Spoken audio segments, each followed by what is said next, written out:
शुभेंदु अधिकारी जी, सांसद प्रसून जी, मंच पर विराजमान अन्य साथी, देवी और सज्जनों, आज मुझे आप सबके बीच रूबरू आना था, लेकिन मेरे निजी कारणों के कारण मैं आप सबके बीच नहीं आ पाया हूं। इसके लिए मैं आपकी, बंगाल की क्षमा चाहता हूं। बंगाल की पुण्य धरती को, कोलकाता की ऐतिहासिक धरती को आज मेरे लिए नमन करने का अवसर है। बंगाल के कण कण में आजादी के आंदोलन का इतिहास समाहित है।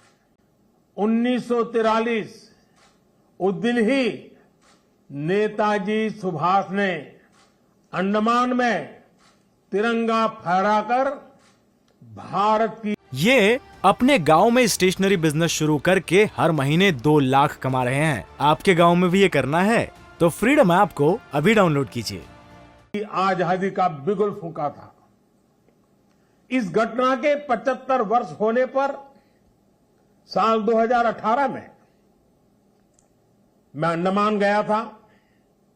नेताजी के नाम पर एक द्वीप का नामकरण भी किया था और अब इस समय देश आजादी के 75 वर्ष का पर्व मना रहा है, अमृत महोत्सव मना रहा है। इसी अमृत महोत्सव में देश ने 475 वंदे भारत ट्रेन शुरू करने का संकल्प लिया था। आज इसी में से एक हावड़ा न्यू जलपाईगुड़ी वंदे भारत ट्रेन यहां कोलकाता से शुरू हुई है। आज ही रेलवे और मेट्रो की कनेक्टिविटी से जुड़े अन्य प्रोजेक्ट्स का भी लोकार्पण और शिलान्यास हुआ है। करीब 5,000 करोड़ रुपए की लागत से जोका बीबीडी बाग मेट्रो प्रोजेक्ट पर काम हो रहा है। इसमें से जोका तरालता मेट्रो रूट बनकर तैयार हो गया है। इससे शहर के लोगों की ईज ऑफ लिविंग और बढ़ेगी। साथियों, कुछ देर बाद ही मुझे गंगा जी की स्वच्छता और पीने के पानी से जुड़ी अनेक परियोजनाएं पश्चिम बंगाल को सौंपने का अवसर मिलेगा।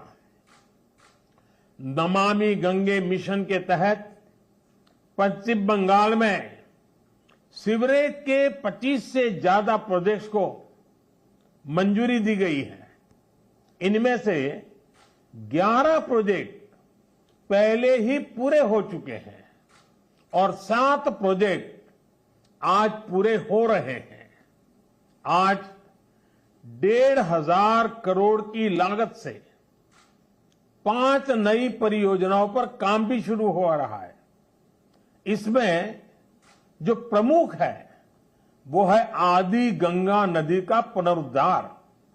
मुझे बताया गया है कि अभी आदि गंगा नदी की स्थिति दुर्भाग्य से बहुत खराब है।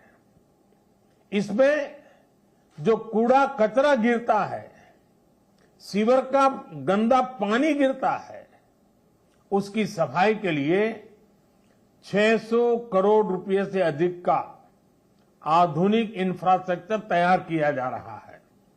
हम लोग अक्सर व्यक्ति के जीवन में प्रिवेंटिव हेल्थ केयर की बात तो करते रहते हैं और हम कहते हैं कि दिनचर्या वो होनी चाहिए कि बीमारी की नौबत ही ना आए। ठीक इसी तरह नदी की गंदगी को साफ करने के साथ ही केंद्र सरकार प्रिवेंशन पर भी बहुत जोर दे रही है और इस प्रिवेंशन का सबसे बड़ा और आधुनिक तरीका है ज्यादा से ज्यादा आधुनिक सीवेज ट्रीटमेंट प्लांट। आने वाले 10-15 साल बाद की जरूरतों को ध्यान में रखते हुए देश में आज ही आधुनिक सीवेज ट्रीटमेंट प्लांट लगवाए जा रहे हैं। आजादी के अमृत काल में हमें फॉरवर्ड लुकिंग सोच और अप्रोच के साथ देश को आगे ले जाना है। साथियों, इस 21वीं सदी में भारत के तेज विकास के लिए भारतीय रेलवे का भी तेज विकास, भारतीय रेलवे में तेज सुधार, ये सारी बातें बहुत जरूरी हैं।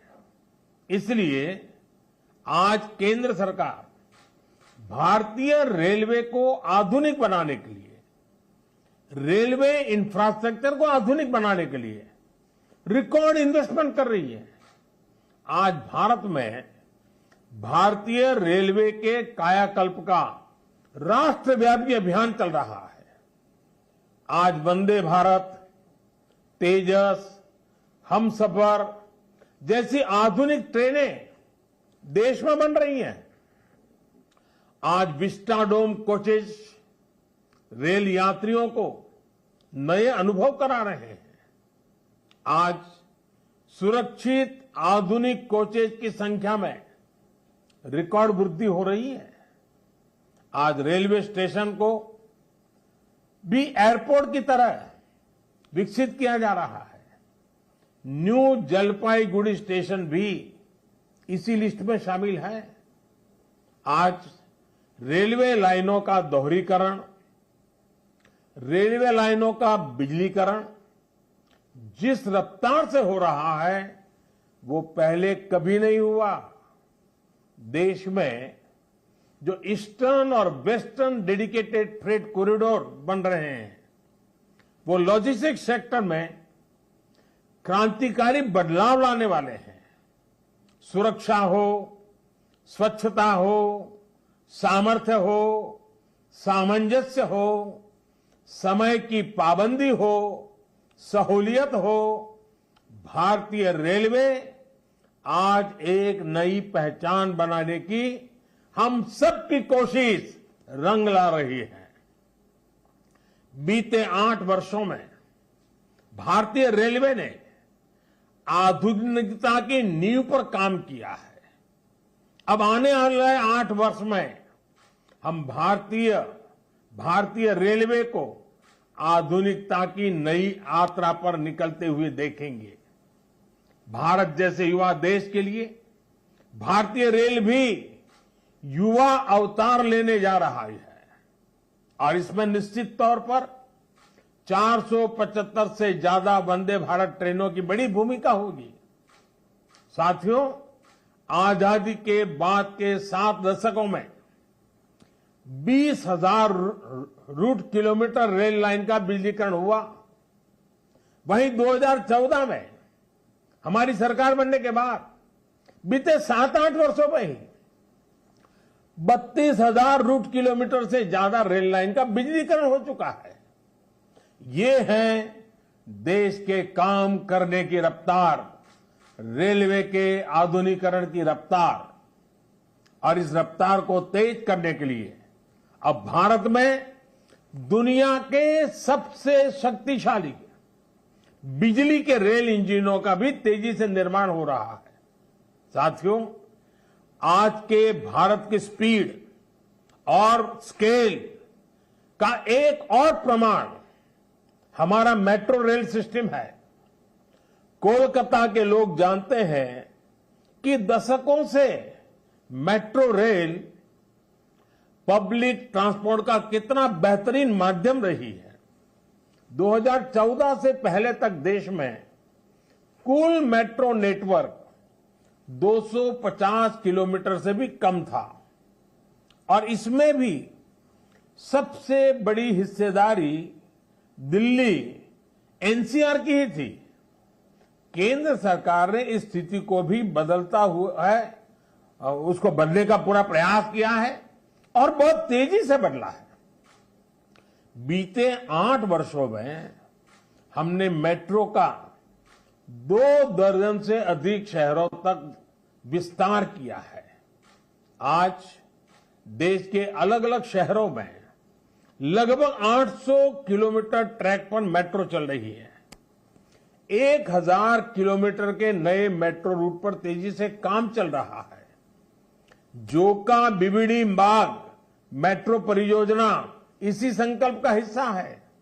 साथियों, पिछली सदी के भारत की दो और बड़ी चुनौतियां रही हैं जिन्होंने देश के विकास पर बहुत नकारात्मक असर डाला है। एक चुनौती रही इंफ्रास्ट्रक्चर के कार्यों में विभिन्न एजेंसियों में तालमेल की कमी और दूसरी चुनौती रही ट्रांसपोर्ट के विभिन्न साधनों में भी आपसी तालमेल का जीरो होना। इसका नतीजा ये हुआ कि सरकार के एक विभाग को पता ही नहीं होता था कि दूसरा विभाग कहां नया काम शुरू करने वाला है। इसका खामियाजा देश के ईमानदार टैक्स पेयर को उठाना पड़ता था। देश का ईमानदार टैक्स पेयर हमेशा से सरकारी पैसे की बर्बादी से, परियोजनाओं में देरी से, भ्रष्टाचार से नफरत करता है। जब वो देखता है कि उसकी गाढ़ी कमाई से दिए हुए टैक्स से गरीब का नहीं बल्कि किसी भ्रष्टाचारी का भला हो रहा है, तो उसका खिन्न होना स्वाभाविक है। पैसे की इसी बर्बादी को रोकने के लिए विभागों में, सरकारों में तालमेल को बढ़ाने के लिए पीएम गति शक्ति नेशनल मास्टर प्लान लागू किया गया है। अब चाहे विभिन्न राज्य सरकारें हो, अलग अलग सरकारी विभाग हो, कंस्ट्रक्शन से जुड़ी एजेंसियां हो या इंडस्ट्री के लोग हो, सब एक ही प्लेटफॉर्म पर आ रहे हैं। पीएम गति शक्ति देश में ट्रांसपोर्ट के अलग अलग माध्यमों को जोड़ने, मल्टी मॉडल कनेक्टिविटी के काम को भी गति दे रहा है। आज देश में रिकॉर्ड तेजी से हाईवे बन रहे हैं, एयरपोर्ट बन रहे हैं, वाटरवे बन रहे हैं, नए पोर्ट बन रहे हैं और इसमें भी सबसे बड़ी बात यह कि इन्हें अब इस तरह तैयार किया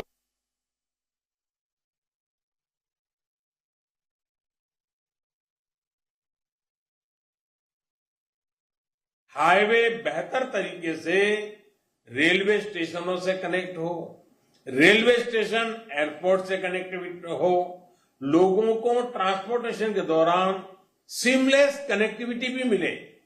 साथियों, 21वीं सदी में तेजी से आगे बढ़ने के लिए हमें देश के सामर्थ्य का सही इस्तेमाल करना होगा। मैं देश के लोगों को वाटरवेज का उदाहरण भी देना चाहता हूं। एक समय था जब भारत में व्यापार, कारोबार और टूरिज्म के लिए वाटरवेज का बड़े पैमाने पर इस्तेमाल होता था। इसलिए कितने ही शहर नदियों के किनारे बसे, नदियों के किनारे इतना औद्योगिक विकास हुआ। लेकिन इस सामर्थ्य को पहले सैकड़ों वर्षों की गुलामी और फिर आजादी के बाद की सरकारी उदासीनता ने तबाह कर दिया। अब भारत अपनी इस जल शक्ति को बढ़ाने पर काम कर रहा है। देश में 100 से ज्यादा वाटरवेज और विकसित किए जा रहे हैं। भारत की नदियों में आधुनिक क्रूज चले, व्यापार भी हो, टूरिज्म भी हो, इस दिशा में हम तेजी से आगे बढ़ रहे हैं। केंद्र सरकार ने बांग्लादेश सरकार के सहयोग से गंगा और ब्रह्मपुत्र नदियों के बीच वाटरवे लिंक स्थापित करने पर भी काम किया है। मैं आज देश के लोगों को इससे जुड़ी भी एक जानकारी देना चाहता हूं। 13 जनवरी 2023 को काशी से, वाराणसी से एक क्रूज जा रहा है जो 3200 किलोमीटर लंबे वाटरवे से होते हुए, बांग्लादेश से होते हुए डिब्रूगढ़ तक पहुंचेगा। ये पूरे विश्व में अपनी तरह का अभूतपूर्व क्रूज होगा। ये भारत में बढ़ते क्रूज टूरिज्म का भी प्रतिबिंब बनेगा। मैं पश्चिम बंगाल के लोगों से भी आग्रह करूंगा कि इसका जरूर लाभ उठाएं। वैसे आज मैं एक और बात के लिए विशेष तौर पर बंगाल के लोगों को नमन करना चाहता हूं। बंगाल के लोगों में देश की मिट्टी के प्रति जो प्रेम रहा है उसका तो मैं हमेशा कायल रहा हूं। देश के विभिन्न हिस्सों को जानने के लिए, देश के विभिन्न हिस्सों में भ्रमण के लिए बंगाल के लोगों में जो उत्साह होता है वो अद्भुत होता है। बहुत से लोग पहला मौका मिलते ही किसी और देश में घूमने निकल जाते हैं, लेकिन बंगाल के लोग हमेशा अपने देश को प्राथमिकता देते हैं। बंगाल के लोग पर्यटन में भी नेशन फर्स्ट की भावना को लेकर चलते हैं। और आज जब देश में कनेक्टिविटी बढ़ रही है, रेलवे, हाईवे, वाटरवे आधुनिक हो रहे हैं, तो इससे ईज ऑफ ट्रैवल भी उतना ही बढ़ रहा है। इसका बड़ा लाभ बंगाल के लोगों को भी मिल रहा है। साथियों, गुरुदेव टैगोर द्वारा रचित प्रसिद्ध पंक्तियां हैं, ओ ओमार देशेर माटी, तोमार पौरे ठेकाई माथा, यानी हे मेरे देश की माटी, मैं तुम्हारे आगे अपना सर झुकाता हूं। आजादी के इस अमृत काल में मातृभूमि को सर्वोपरि रखते हुए हमें मिलकर काम करना है। आज पूरी दुनिया भारत को बहुत भरोसे से देख रही है। इस भरोसे को बनाए रखने के लिए हर भारतीय को पूरी शक्ति लगा देनी है। हमें हर दिन का उपयोग राष्ट्र निर्माण में करना है, हर पल का उपयोग राष्ट्र निर्माण में करना है। देश सेवा के कार्यों में हमें रुकना नहीं है। इन्हीं शब्दों के साथ मैं अनेक परियोजनाओं के लिए बंगाल को बहुत बहुत बधाई देता हूं। फिर एक बार आपका अभिवादन करता हूं और मैं अपनी बात को समाप्त करता हूं। बहुत बहुत धन्यवाद।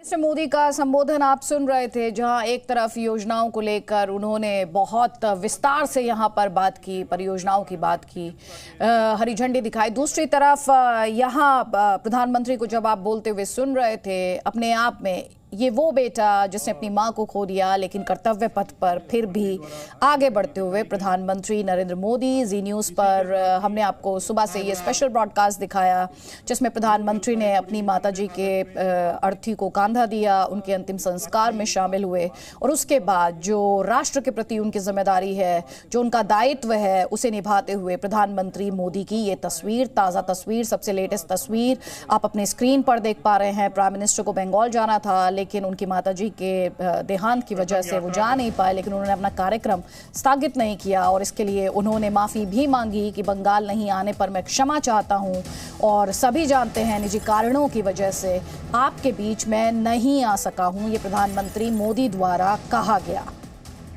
तो बंगाल नहीं आने पर क्षमा मांगी। लेकिन आज दो तस्वीरें प्रधानमंत्री की आपने देखी। एक तरफ बेटा जिसने अपनी मां को खो दिया और अपने तरीके से अपनी मां को श्रद्धांजलि दी, उनके अंतिम संस्कार में शामिल हुए, उनके पार्थिव शरीर को, उनकी अर्थी को कंधा दिया। और दूसरी तरफ जो राष्ट्र के प्रति कर्तव्य है, दायित्व है, उसका निर्वहन भी प्रधानमंत्री मोदी द्वारा किया गया। इसीलिए आप अपने स्क्रीन पर बेटा मोदी को भी देख पा रहे हैं, पुत्र मोदी को भी देख पा रहे हैं और प्रधानमंत्री को भी देख पा रहे हैं, जिनके दायित्व राष्ट्र के प्रति, देश के प्रति। और एक तरफ ये सीधा लाइव तस्वीरें प्राइम मिनिस्टर की आप देख रहे हैं और दूसरी तरफ जो हम तस्वीर आपको दिखा रहे थे वो थोड़ी देर पहले की तस्वीर थी, जब अपनी माताजी के अंतिम संस्कार में वो शामिल हुए। और पश्चिम बंगाल की मुख्यमंत्री ममता बनर्जी, उनके द्वारा भी प्रधानमंत्री मोदी की माताजी को श्रद्धांजलि दी गई है। उन्होंने क्या कहा, सुनिए। इसके कुछ घंटों बाद ही मैंने for you personally and it's a great loss of your personal life. I pray to God, may God give you the strength and bless you so that you can love your mother with your action and your activity. Sir, I convey my gratitude to you because you are supposed to come to West Bengal today. But because of the sad demise of your mother, you could not reach, but heartily you have reached to us through your virtual program. Even I will request you make the program cut to short, and please take rest because just you are coming from the cremation. For you personally, तो पश्चिम बंगाल की मुख्यमंत्री ममता बनर्जी को आप सुन रहे थे। प्रधानमंत्री की माता जी के प्रति सांत्वना, उन्हें श्रद्धांजलि व्यक्त की गई और साथ ही उनके द्वारा जो कहा गया। प्रदीप कौशल जी हमारे साथ हैं, सीनियर जर्नलिस्ट, वरिष्ठ पत्रकार हैं। एक तरफ श्रद्धांजलि का सिलसिला हम देख रहे हैं, सभी आम और खास अपने तरीके से अपनी जो भावनाएं हैं, फीलिंग्स हैं, वो व्यक्त कर रहे हैं। प्रधानमंत्री ने भी अपनी माता जी का जो एक शताब्दी लंबा उनका जो जीवन रहा उसके बारे में बहुत कुछ कहा और सुना। लेकिन अभी जो ममता बनर्जी ने कहा, उन्होंने कहा कि एक पर्सनल लॉस के बावजूद आप इस कार्यक्रम में आए और अब आप रेस्ट करें, इस प्रोग्राम को लंबा रखने की जरूरत नहीं है, आप इस प्रोग्राम में शामिल हुए हैं, उसके लिए हम आपको आपका आभार व्यक्त करना चाहते हैं। राजनीति में ऐसे क्षण अब बहुत देखने को नहीं मिलते, लेकिन आज हम वो क्षण देख रहे हैं। देखिए, एक असामान्य सहजता है पूरे के पूरे घटनाक्रम को अगर आप देखें तो बिना किसी विलंब के उन्होंने अंत्येष्टि की है अपनी माताजी की, जो विशुद्ध सनातन परंपरा है कि शव को अनावश्यक तौर पर आप न रखें, अंत्येष्टि जो है वो तुरंत करने का प्रयास करें। दूसरा, उन्होंने परिवार ने सभी लोगों को अपील भी की है कि वो अपने जो भी पूर्व निर्धारित कार्यक्रम हैं उन कार्यक्रमों को वो उनका निर्वहन करें, उनमें भागीदारी अपनी बनाए रखें और किसी को भी अपने कार्यक्रम छोड़ करके उनके पास अपनी संवेदना व्यक्त करने की आवश्यकता नहीं है। मुख्यमंत्री भाजपा शासित राज्यों के वो आना चाहते थे, लेकिन प्रधानमंत्री मोदी की तरफ से उनको मना कर दिया गया है। और प्रधानमंत्री जो अपना सबसे बड़ा दायित्व है देश सेवा का, उसके ऊपर अग्रसर हैं और व्यक्तिगत शोक कोई कहने की बात नहीं, दिखाने की बात नहीं। कोई भी पुत्र इस समय कितना भावुक हो सकता है उसकी हर व्यक्ति सहज ही कल्पना कर सकता है। लेकिन जो देश के लिए उनका दायित्व है, जो देश के लिए उनका कर्तव्य है, उसको भी बराबर प्राथमिकता देते हुए प्रधानमंत्री पूर्व निर्धारित कार्यक्रमों में भाग ले रहे हैं। बिल्कुल, और कहा भी जाता है प्रदीप कौशल जी, मैंने जन्नत तो नहीं देखी लेकिन माँ देखी है, और माँ का वो दर्जा है हम सबकी ज़िंदगी में। तो प्रधानमंत्री जिस तरह से उन्होंने एक पुत्र का कर्तव्य निभाया और फिर प्रधानमंत्री होने का कर्तव्य उन्होंने मातृभूमि यानी इस देश के लिए निभाया, वो दोनों तस्वीरें हम अपने दर्शकों को लगातार दिखा। ये अपने गांव में स्टेशनरी बिजनेस शुरू करके हर महीने 2 लाख कमा रहे हैं। आपके गांव में भी ये करना है तो फ्रीडम ऐप को अभी डाउनलोड कीजिए।